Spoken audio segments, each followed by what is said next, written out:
Olá, pessoal. Meu nome é Aurora. Eu sou professora na Universidade Federal do Rio Grande do Sul e também no programa de pós-graduação em administração.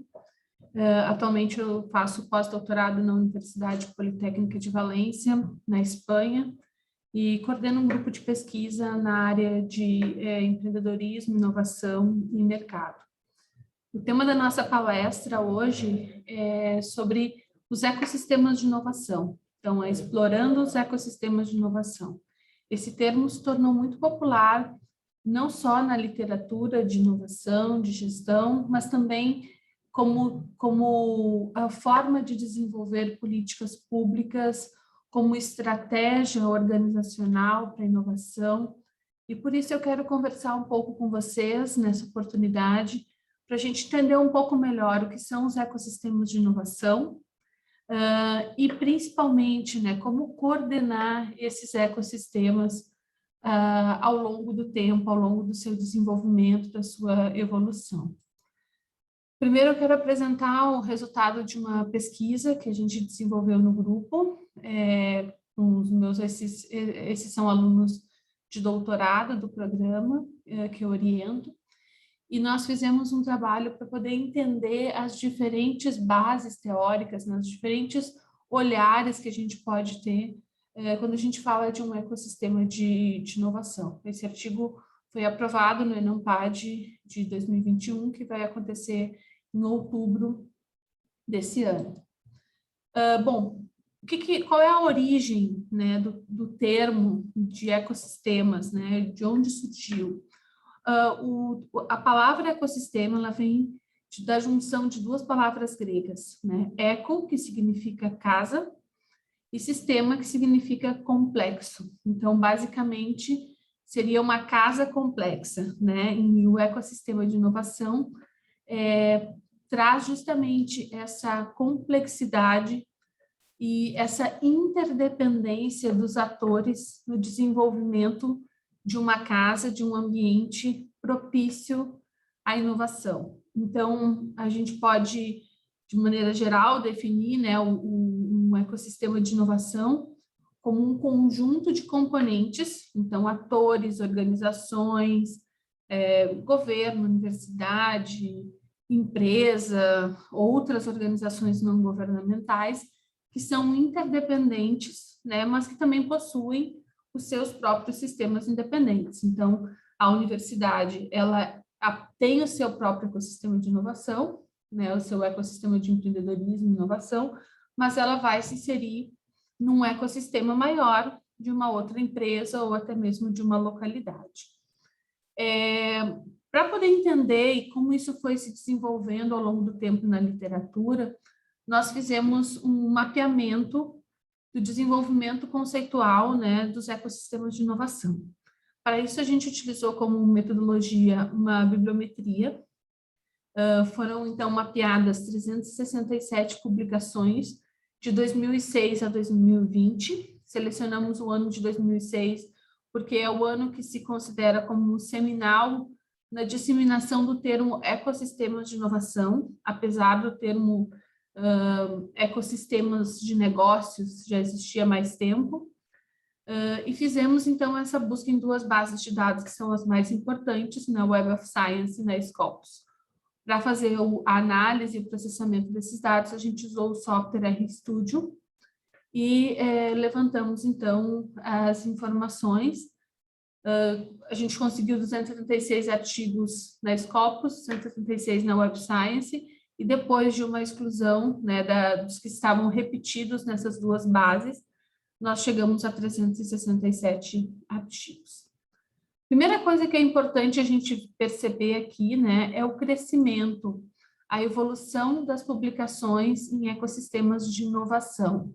Se a gente for olhar ali no início da década passada, né, em 2006, a gente tem 3 anos aqui que são 2 artigos publicados em periódicos indexados, né, de impacto. E a gente vai vendo um crescimento acentuado, especialmente a partir de 2015, 2016. O segundo ponto que a gente levantou foram os artigos mais citados, né? Quais são os autores mais citados quando a gente fala de ecossistemas de inovação. Então, aparece como o primeiro trabalho, né, e que esse autor, o Wagner, é um autor muito importante, sobre criação de valor em ecossistemas de inovação, de 2010. E o segundo mais citado também é o artigo do Wagner, esse que eu comentei com vocês, que é considerado um dos primeiros artigos que divulga, que utiliza o termo ecossistemas de inovação, porque até então o que havia se difundido era muito mais a ideia de ecossistemas de negócios, e não especificamente de inovação.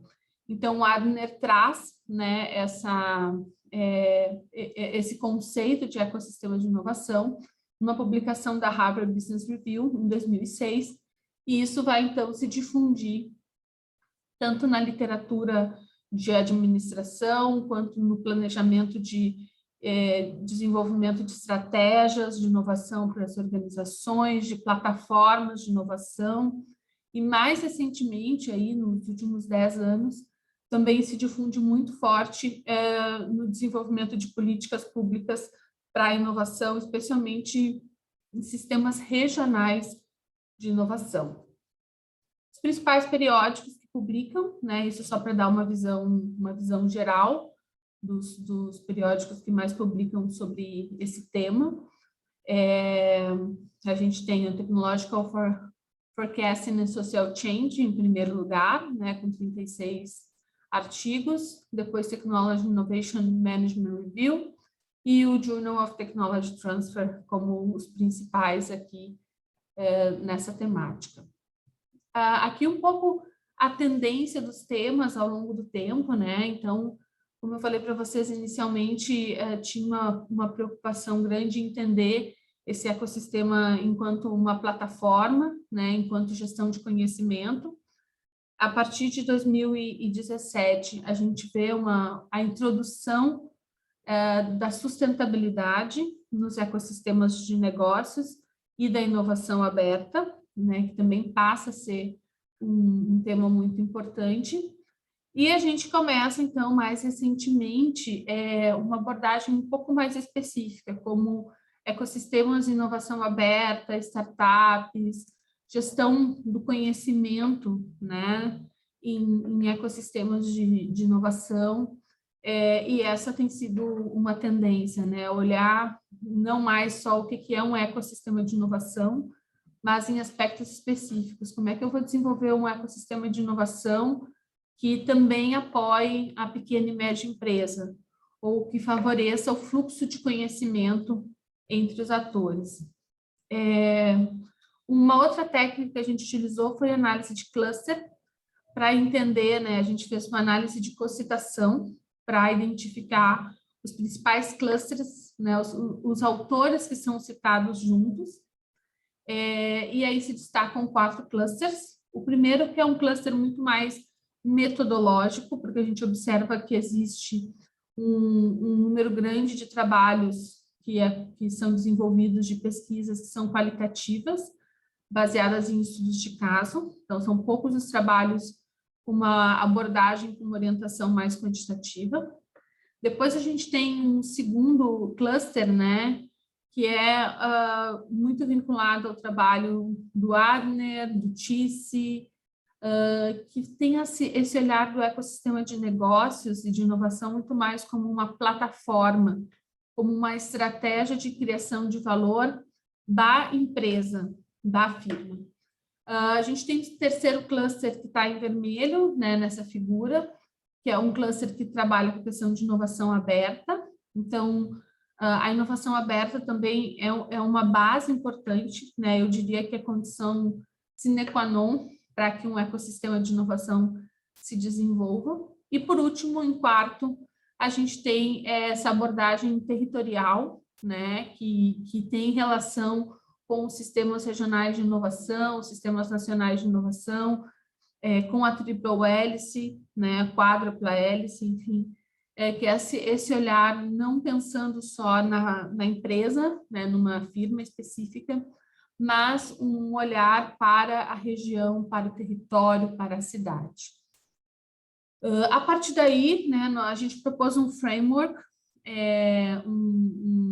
um desenho, enfim, né, uma estrutura para entender esses diferentes conceitos e abordagens. Então, a gente tem, né, como base comum que os ecossistemas são redes de organizações interconectadas, sejam empresas, sejam universidades, agentes públicos, mas que, de alguma forma, elas estão interconectadas. E elas se conectam através de que forma, né? Como é que essa conexão acontece? Principalmente através de mecanismos de inovação aberta. Então, de transferências de tecnologia da universidade para a empresa, realização de concursos, de maratonas de empreendedorismo, de jornadas, fundos de investimento em startups, programas, né, de atração de startups para grandes empresas. Então, existe uma série de mecanismos que as empresas, o governo, a universidade, a sociedade civil organizada, elas podem desenvolver, né, esses mecanismos de inovação aberta para realmente trabalhar a interconexão desses diferentes atores. E aí, com base na nossa literatura, né, a gente observa que existem duas grandes vertentes quando a gente fala de ecossistema de inovação. Então, são quase como duas linguagens. O que às vezes acontece é que uma pessoa está tratando de ecossistema de inovação com uma perspectiva e a outra está tratando com uma perspectiva diferente, né? Então, basicamente, se a gente for olhar lá na origem do termo, né, tanto no trabalho de 2006 do Adler, mas indo mais, voltando um pouco mais no tempo, com o trabalho do Moore na década de 90, o ecossistema de inovação ele está sempre relacionado a uma empresa, né, a uma firma hub, a uma empresa que vai coordenar uma plataforma para a criação de valor. Então, por exemplo, né, a Apple e os seus fornecedores, né, as empresas que fornecem tecnologia, que desenvolvem soluções, a Google, né, também uma plataforma de inovação, a Natura, empresa brasileira, né, que vai ter uma série de programas de inovação aberta, né, desde hackathons, Natura Campus, Natura Startups, né, são maneiras desta organização articular os seus diferentes atores, interconectar esses atores para que crie mais valor para o mercado. Então, gere mais valor para o seu cliente, né, gere inovação e, dessa forma, ela vai obter, né, mais sucesso no mercado. E o que essa empresa ganha, no caso a Natura, por exemplo, esses ganhos vão ser compartilhados na rede, porque os fornecedores, os desenvolvedores, as universidades, de alguma forma, eles também vão ser beneficiados através desses projetos, desses programas, dos recursos gerados pelas inovações propostas pela empresa Hub. Então, a gente tem vários exemplos de empresas, né, principalmente empresas maiores, não necessariamente se limita a empresas maiores, uma empresa pequena, média, pode buscar desenvolver um ecossistema de inovação. A grande dificuldade, claro, de uma pequena é a falta de recursos para poder conseguir desenvolver esses mecanismos de inovação aberta. E a gente tem, né, as organizações que estão interconectadas em função de um território, de uma delimitação geográfica. Então, aqui a ideia não é que esse mecanismo aconteça através de uma empresa hub, né, de uma empresa que coordena as ações, mas em função desse território comum. E para isso, né, eu vou precisar de mecanismos de coordenação, né, assim como na plataforma eu tenho que ter de alguma forma mecanismos de inovação aberta, aqui também, né, são necessários mecanismos de coordenação para poder manter esses atores mobilizados. Porque normalmente quando a gente está falando dessa visão do ecossistema enquanto, né, empresa, enquanto firma hub, essas organizações no seu entorno, elas vão estar orbitando, né? Elas vão estar, de alguma forma, buscando suprir ou atendendo ao pedido, à demanda dessa empresa que coordena todo o ecossistema. Numa visão de ecossistema como um território, isso acontece de maneira diferente, né? Porque a gente tem muitas vezes um dos atores da Triple Hélice, o governo ou mesmo uma associação de empresas ou uma universidade puxando, né, esses mecanismos de interação para que aquele território desenvolva recursos relacionais, né? O que a gente chama de recursos relacionais? Infraestrutura tecnológica, fortalecimento do empreendedorismo, tudo isso faz parte, né, dos recursos relacionais que a organização pode, que esses mecanismos de coordenação vão promover. E a partir daí a gente tem um ganho que não é só para as organizações, né, que fazem parte daquela rede, mas ele é compartilhado em todo o território, ele é compartilhado na localidade. Então, fique atento da próxima vez que você ouvir falar esse termo, ecossistemas de inovação, se a pessoa está se referindo ao ecossistema de inovação de uma empresa, né, uma plataforma, ou se a pessoa está se referindo a um território, a uma cidade, né, o ecossistema de inovação de Porto Velho, o ecossistema de inovação de São Paulo, o ecossistema de inovação de Porto Alegre, e que aí a gente tem essa abordagem muito mais territorial. E também vai mudar os desafios, né? Mudam os desafios em função do tipo de ecossistemas que a gente está falando. A gente está falando de um ecossistema que tem uma empresa hub coordenando, né? A ideia é muito mais desenvolver mecanismos de inovação aberta que estimulem o fluxo de conhecimento entre esses diferentes atores. E se a gente está falando de um território, de uma cidade, né, os desafios são diferentes, porque aí a gente tem muito mais o desafio da cooperação, né, porque cada ator vai ter o seu objetivo e a gente, de alguma forma, precisa desses mecanismos para poder colocar todo mundo na mesa, sentar todo mundo na mesa e, de alguma forma, pensar uma estratégia compartilhada para este território, para esta região. De forma geral, é isso. E eu quero passar para vocês ir um pouco mais fundo nessa questão de mecanismos de coordenação, porque eu particularmente considero super importante, muitas vezes é o motivo de sucesso ou fracasso de alguns projetos de desenvolvimento de ecossistemas de inovação, principalmente no nível regional ou no nível de cidade, né? Quando a gente fala da cidade enquanto um ecossistema de inovação e tenta trabalhar esses diferentes atores. Então, eu vou apresentar um segundo trabalho que a gente desenvolveu no grupo, que já está publicado. Esse trabalho tinha o objetivo de analisar as estratégias de coordenação dos atores ao longo do ciclo de vida dos ecossistemas de inovação, né? Então, existe uma emergência, um surgimento, um crescimento, um desenvolvimento, uma maturidade, e ao longo desse ciclo de vida dos ecossistemas de inovação, a gente vai tendo, né, diferentes estratégias.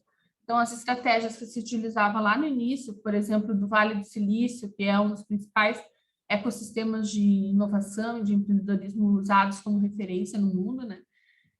Lá na formação, eles demandavam um tipo de coordenação diferente da coordenação, da estratégia de coordenação que existe hoje, com um ecossistema muito mais consolidado e avançado. Então, de novo, né, a gente está trabalhando aqui com o conceito de ecossistemas de inovação no nível cidade. Então, só para recapitular, nós falamos que existem duas abordagens, né? Uma primeira abordagem que olha o ecossistema de inovação como plataforma de negócios de uma empresa, como uma estratégia de uma empresa que ela vai articular seus diferentes atores para o processo de inovação. E a gente tem essa abordagem mais territorial, que é o que a gente vai trabalhar aqui, né? E é muito importante, muito útil, principalmente no desenvolvimento de políticas públicas locais e no desenvolvimento de cidades e de territórios.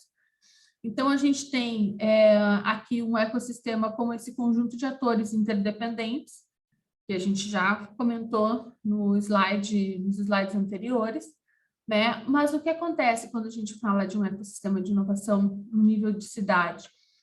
A gente tem diferentes interesses, né? Interesses políticos, econômicos, interesses sociais, interesses técnicos e também divergentes, né? Objetivos divergentes, prioridades divergentes. Então, aquilo que é prioridade para a universidade não é prioridade para uma empresa. Aquilo que é prioridade para uma empresa não é prioridade para o governo, né? Então, esse processo, ele gera zonas de tensão entre esses atores. E por isso que essa estratégia de coordenação é tão importante ao longo do ciclo de vida dos ecossistemas de inovação. Então, a gente observou que existe uma lacuna aí, né, não só teórica, mas também prática, de entender, né, o que acontece ao longo do desenvolvimento de um ecossistema de inovação, né? Como os atores se caracterizam ao longo desse processo. Então, esse foi o nosso objetivo, tentar entender, né, caracterizar o ciclo de vida dos ecossistemas de inovação, mas principalmente relacionar isso com as estratégias de coordenação em cada etapa. Para isso, a gente também usou como referência, né, essa ideia de que a proximidade física ajuda esses atores a desenvolverem recursos complementares, a relação que eles constroem, então, por exemplo, uma relação entre uma universidade, uma empresa, entre o governo e as pequenas e médias empresas, entre o governo e a universidade. Essas relações, elas vão desenvolvendo aquele território e gerando recursos compartilhados, né? Então, por exemplo, eu vou para São Paulo porque lá tem uma base financeira de acesso a recursos para inovação, de capital de risco, enfim. Então, aquele território conseguiu desenvolver ali um recurso que não é de um ator específico, na verdade, são vários fundos. E aí, quanto mais vai o fundo, isso acaba atraindo outros fundos de investimento, né? E a cidade se torna um hub uma referência numa determinada área. Então, esses atores que estão, né, nessa cidade, nessa região, eles vão competir e cooperar ao mesmo tempo, né? Porque eles muitas vezes vão competir por recursos escassos, ao mesmo tempo que eles sabem que eles precisam cooperar para obter uma vantagem competitiva. Porque sozinhos, muitas vezes, eles não vão conseguir desenvolver um projeto de grande impacto ou que garanta uma vantagem para a empresa naquele território. E esse é um ponto super importante, né? Esse processo que a gente chama de competição. Muitas vezes competem pelos mesmos recursos, mas principalmente eles precisam identificar estratégias, projetos para cooperar e gerar uma vantagem competitiva para o território. Um outro ponto importante quando a gente fala de ecossistema como cidade, como território, é pensar, né, que esse ecossistema ele é organizado em torno de uma quádrupla hélice. Então, a gente tem lá o conceito inicial de triple hélice no final dos anos 90, né, os primeiros trabalhos, mas que se difundiu mesmo nos anos 2000, que fala da importância dessa interação, né, universidade, governo, indústria ou empresa, né, que seriam essas três hélices aqui. E que não adianta só eu olhar e ter políticas públicas ou planejar a relação entre dois atores, como, por exemplo, o governo e a universidade, ou a universidade e a empresa, mas essa relação para que exista um desenvolvimento econômico, tecnológico, científico, enfim, ela precisa acontecer entre os três atores. Mais recentemente, a gente teve ainda a inclusão de um quarto ator, que seria a sociedade, né? A sociedade que vai ser impactada e que vai influenciar esses demais atores, né? Sociedade civil organizada, Então, ONGs, associações de bairro, qualquer ator desses públicos, clube de mães, dependendo do tamanho da cidade ou do bairro, vai ter um papel importante também nesse desenvolvimento. Então, a gente não vai poder olhar só para a relação governo, empresa, universidade, academia, mas também como a gente vai inserir a sociedade nesse contexto, né? A sociedade como um todo. E como é que isso vai acontecer ao longo do ciclo de vida dos ecossistemas. Então, nenhum ecossistema nasce pronto, né?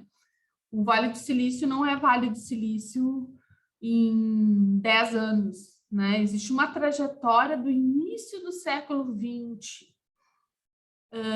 Existe todo um investimento público para o desenvolvimento daquele território. Existe um programa, né, de corrida espacial. E todos esses investimentos foram contribuindo para o desenvolvimento desse ecossistema. Então, um dos primeiros trabalhos que trazem isso, né, é o trabalho do Moore, de 93.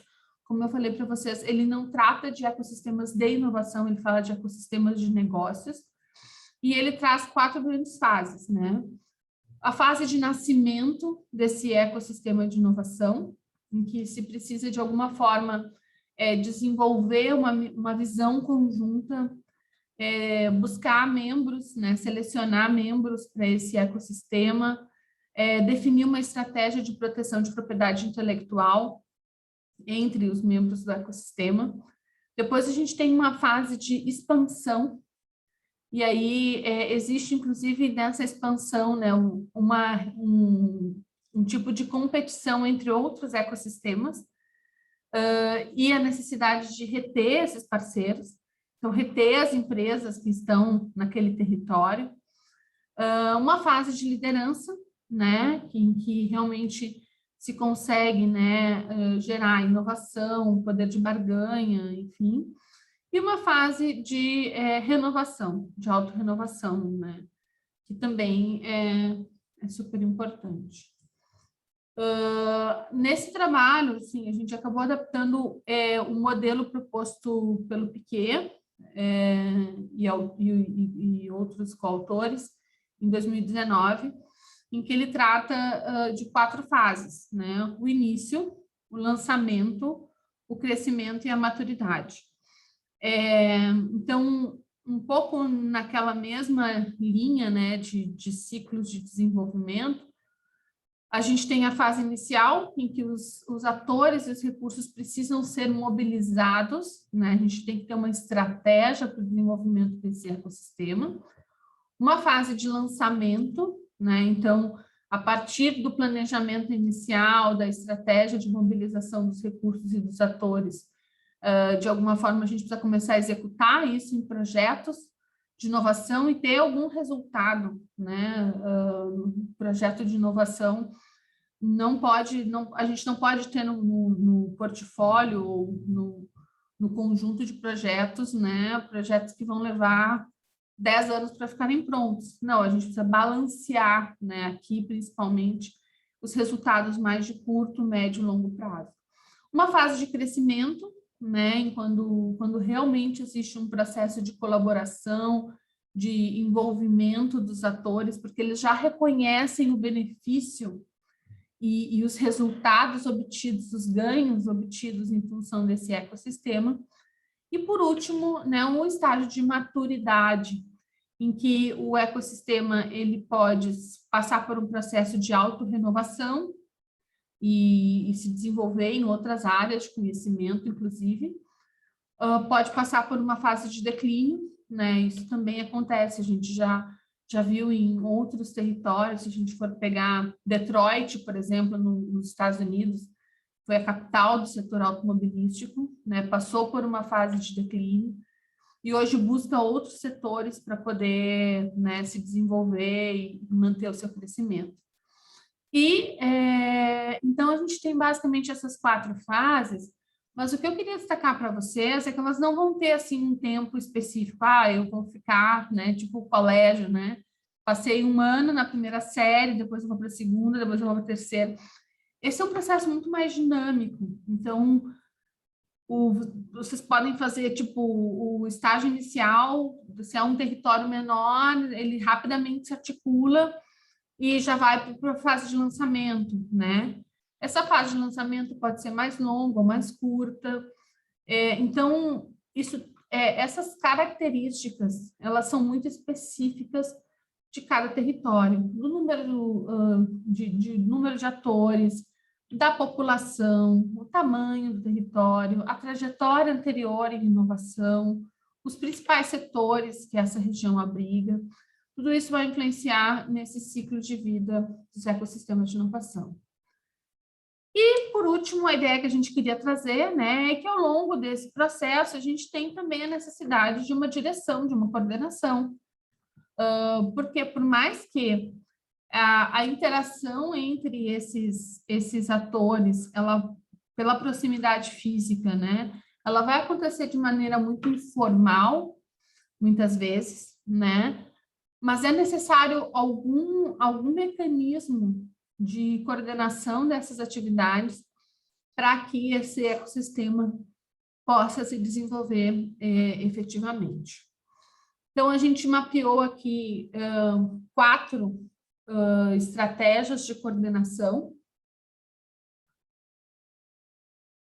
A primeira estratégia de coordenação é uma visão mais clássica de governança, que está muito difundida na literatura de redes, né, em que eu preciso ter uma rede estabelecida, né, e vou ter uma estrutura formalizada para fazer essa governança. Normalmente, um ator mais neutro, que não vai puxar tanto a sardinha para o seu lado, né? Então, se é uma rede promovida pelo poder público, se vai colocar lá um comitê que coordena, que organiza essas redes.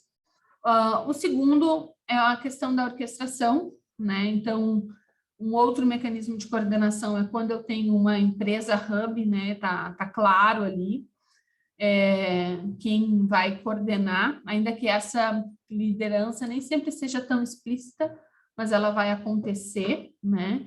E que para que ela aconteça, eu tenho que, de alguma forma, buscar a mobilidade de conhecimento, a apropriabilidade de inovação, dessas inovações geradas, e a estabilidade de rede.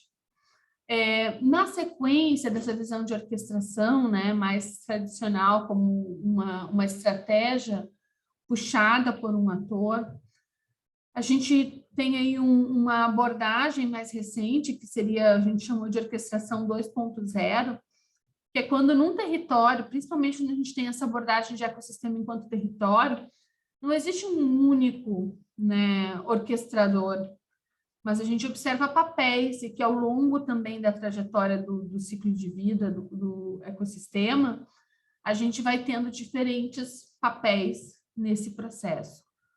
E aí é importante, né, não só a questão desses três pontos que a gente levantou, mas o estabelecimento de uma agenda, a mobilização desses atores, né, a estratégia e os mecanismos para criação e transferência de conhecimento, a apropriação das inovações geradas, né? Então, a gente precisa estabelecer esses diferentes mecanismos. E, por último, também um pouco mais recente, a gente usou como referência aí um trabalho de 2015, a gente tem a coreografia de rede. E aí, nesse caso, a gente tem as redes, mas esse processo se dá através de uma liderança compartilhada. Não existe, né, uma única empresa que assuma esse processo, mas como a ideia aqui é que como esses atores já colaboram, já percebem a importância e o valor uns dos outros, né? A gente tem muito mais um processo de auto-organização, né, desse fluxo de conhecimento, da probabilidade de inovação, né? Isso faz muita diferença no território, porque a gente passa de uma situação em que existem muitos conflitos latentes, interesses muito difusos, para uma situação, no caso da coreografia de rede, em que cada um sabe o seu papel, né? Então, pensem aí como um grupo que está fazendo uma apresentação, que está fazendo a sua coreografia. Cada pessoa naquele grupo sabe, né, a hora de levantar a mão para a direita, para a esquerda, de virar, né? Porque existe uma auto-organização, porque eles já dançaram tantas vezes juntos. Pega um grupo que está aprendendo a dançar junto, né? E um grupo que dança, que as pessoas estão lá ensaiando há 3, 4, 5 anos, né? Elas já se conhecem pelo olhar, né? Uma banda, eu não sou de dança, mas eu canto. Então, quando a gente canta há muito tempo com o mesmo grupo, e o músico também, né? A gente se olha e já sabe, né? O que o cara vai fazer, né? E é essa a ideia da coreografia de rede. Então, a gente vê também nessa questão de estratégia de coordenação diferentes perspectivas, desde uma estrutura mais formalizada de governança até uma estrutura, né, mais fluida e auto-organizada, porque esses atores já se conhecem e o fluxo de conhecimento fica muito mais fácil, né, mais tranquilo. Então, pensando nisso, nós desenvolvemos esse modelo em que a gente tem basicamente, né, esses 4 tipos de estratégia de coordenação que vão ser prioritárias ou que vão ser importantes num determinado estágio do ciclo de vida do cluster. Então, a gente tem na primeira fase, né, no surgimento na concepção desse ecossistema de inovação, a necessidade de uma governança, de uma estrutura mais formalizada para poder mapear os atores, mapear as dificuldades, para poder reconhecer, né, a potencialidade e o papel de cada um, para colocar todo mundo sentado na mesa, né? Então, assim, a universidade, a empresa, enfim, eles não vão sentar na mesma mesa se não tiver alguém que puxe, né, essa reunião. Quando o tema é inovação, normalmente os atores estão muito abertos para colaborar, mas alguém precisa chamar, né, essa responsabilidade e alguém com uma estrutura, com reconhecimento, né, institucionalizado. Não pode ser a empresa X sozinha tentando montar a sua estrutura, né, de governança de um ecossistema. Nesse primeiro momento, é importante que tenha, sim, uma estrutura institucionalizada e formalizada. No momento do lançamento, né, a ideia é que os atores aqui eles já se conhecem e eles já comecem a se organizar em forma de rede. E aí eu preciso desenvolver outros mecanismos, né, para poder ter uma mobilidade de conhecimento nessa rede, para poder definir agendas, projetos, prioridades, né, conseguir identificar o que é prioritário, para poder, né, manter esses atores, essa rede estável, cooperando. Então, é claro que nesses processos, né, a gente não está falando em desenvolver um ecossistema de inovação em 6 meses. A gente está falando num projeto de médio e longo prazo, que a gente só vai ver o resultado talvez em 5, 10 anos. Por mais que eu tenha alguns resultados mais, e essa é a ideia, né, de fazer essa orquestração, resultados mais de curto prazo, a mudança real no território leva mais tempo. Então, aqui, né, a gente precisa manter esses atores de alguma forma engajados, e por isso que normalmente acaba se destacando um ator que vai fazer essa liderança. Uma universidade, né, ou as universidades, o governo, né, que puxa essa liderança, uma federação ou uma associação comercial de indústria. Então, normalmente atores institucionais vão puxar esse processo.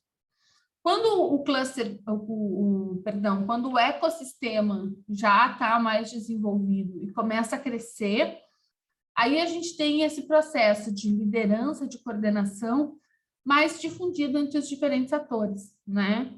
Então, dependendo do projeto, a universidade assume a liderança, o governo municipal, né, assume o protagonismo, depois as empresas. Então, deixa de ser um processo em que eu tenho lá um ator que vai orquestrar, que vai ser, né, de certa forma, essa organização hub, e passa a ser uma liderança compartilhada, que a gente chama de multi-orquestração, né? Não só um ator orquestrando, mas um conjunto. E por último, quando o ecossistema ele já está maduro, né? A gente tem essa fase de coreografia, né? Em que os atores já se conhecem, eles já sabem, né? Os seus pontos fortes, fracos, né? O potencial de cada um. Então, isso facilita muito a interação, o desenvolvimento de projetos. É como quando a gente vai fazer, né, um trabalho na universidade, ou escrever um artigo, ou fazer um projeto de consultoria, com um grupo de profissionais ou de colegas, né, que a gente já conhece. É muito mais fácil, porque a gente já sabe as competências e o conhecimento de cada um. Então, para isso, a gente desenvolveu um conjunto de hipóteses, né? Nessa linha que eu estava comentando com vocês. E durante essa fase de concepção de um ecossistema de inovação, a coordenação ela é mais centralizada através de uma estrutura de governança que vai mobilizar os atores, alinhar as ações e definir um propósito, né? Uma estratégia conjunta, uma estratégia compartilhada. A segunda hipótese que a gente desenvolveu é que durante o estágio de lançamento desse ecossistema de inovação, né, essa rede começa a ser formada, diferentes atores com diferentes objetivos, com diferentes interesses, e aí se torna necessário um processo de orquestração, né? Nem tanto uma estrutura formal que vai ali delimitar o que cada um tem que fazer, mas, né, um processo de orquestração em que muitas vezes um ator líder vai buscar mobilizar esse conhecimento, articular, normalmente um ator institucional, como eu mencionei. No estágio 3, né, a nossa terceira proposição, quando o ecossistema de inovação está em fase de crescimento, existe, então, a necessidade de uma multi-orquestração, né? Por quê? Porque essa rede se torna muito mais complexa, aumenta muito o número de membros. A ideia nessa fase de crescimento é que a gente tenha também uma maior adesão dos atores daquela região, daquela cidade, daquele território. Então, nesse processo de maior adesão, muitas vezes manter ou ter um único orquestrador vai limitar muito os resultados e o potencial de crescimento desse ecossistema. E, por último, né, durante a fase de maturidade, em que os ecossistemas vão ter, né, um desenvolvimento do relacionamento, uma coevolução já estabelecida, né, existe um nível alto de confiança e de alinhamento entre os atores, né, e que torna possível, então, adotar como um mecanismo de coordenação a coreografia de rede, né? Essa ideia que esses atores já se reconhecem, já sabem, né, o potencial, o objetivo, os interesses, o que cada um pode aportar nesse processo de inovação e de desenvolvimento de um ecossistema regional de inovação. Então, a ideia geral que eu quis trazer para vocês, né, que vocês pensem isso não só do ponto de vista acadêmico, né, a gente está no congresso, mas também como uma implicação prática, né, gestores de empresas, principalmente gestores públicos também, universitários, né, entender qual o mecanismo de coordenação mais apropriado ou demandado para cada estágio do ciclo de vida do ecossistema de inovação. Então, uma coisa que eu observo muito, não só estudando, mas conversando, atendendo com municípios, né, é que muitas vezes o governo inicia um processo inicia aquela fase de concepção de um ecossistema de inovação, faz o mapeamento dos atores e tal, coloca na mesa e aí, agora já coloquei todo mundo na mesa, vamos ser felizes, vamos conversar e vamos cooperar e vamos inovar. Não é assim que funciona, né? Tu abandona o bebê muito cedo, muito jovem. Então, muitas vezes, uma região ou um projeto, né, de desenvolvimento de ecossistema de inovação que poderia ser um sucesso, ele acaba parando, né, e gerando uma frustração enorme entre os atores daquela rede, porque os interessados ali, né, os atores institucionais, não conseguiram entender essa dinâmica, né, essa evolução, até onde eu tenho que, sim, vou ter que pegar pela mão, né, vou ter que trocar fralda, vou ter que colocar para dormir. Depois de um determinado ponto, essa criança vai ficando maior e vai chegar um ponto que ela vai ser completamente independente e vai poder se virar sozinho para atender aquilo que ela busca, né, na sociedade, enfim. Então, essa é a ideia, né, que vocês consigam, tanto como gestores públicos, como pesquisadores, entender esse processo de evolução, de desenvolvimento do ecossistema, e, a partir daí, identificar os mecanismos e desenvolver os mecanismos adequados para que esse ecossistema realmente se consolide, né? Chegue a um processo de maturidade e, em muitos casos, um processo de autorrenovação que vai ser necessário e fundamental. Pessoal, basicamente isso. Então, espero aí que eu tenha contribuído para o conhecimento de vocês na área de ecossistemas de inovação. É um prazer, né, participar desse congresso. Quero agradecer novamente ao convite e a oportunidade de compartilhar um pouco do meu conhecimento com vocês. E fico à disposição também nas redes sociais profissionais, aí, LinkedIn. Vocês podem acessar, né, o meu currículo Lattes. Eu estou em outras redes também, no ResearchGate. Então, o que vocês precisarem, podem me acionar e vai ser um prazer aí conversar e trocar figurinhas sobre os ecossistemas de inovação, certo? Um grande abraço e até a próxima, um excelente congresso para todos vocês. Um abraço.